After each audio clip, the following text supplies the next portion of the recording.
Osabaren oroitzapenekin arreta galdu dut Bastidaren egunerokoaren irakurketan. Esaldiak pasatu egin ditut, baina ez dut irakurritakoa gogoratzen.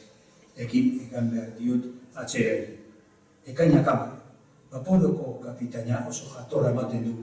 Gizon kankaioa da, potxolo zamarra da, eta ez bizarik ez bigoterik, eta hile zuria du. Igogainiko morroia vaporeko banda musikaria da baita ere.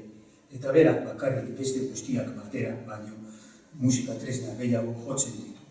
Jotzen du danborra, zutik dauden platertxoak, eskuko platertxoak, burdintxoak, taulak eta kriskikinak.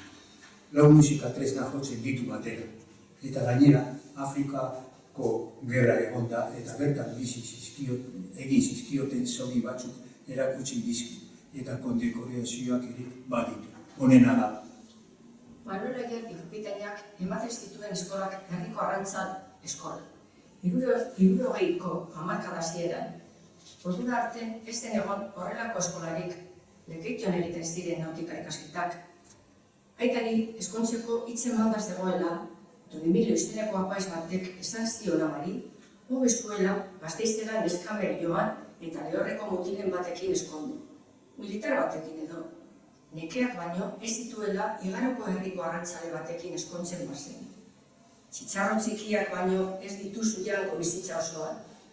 Hori jakin zuenean, gure aitak promesta egin zion amari.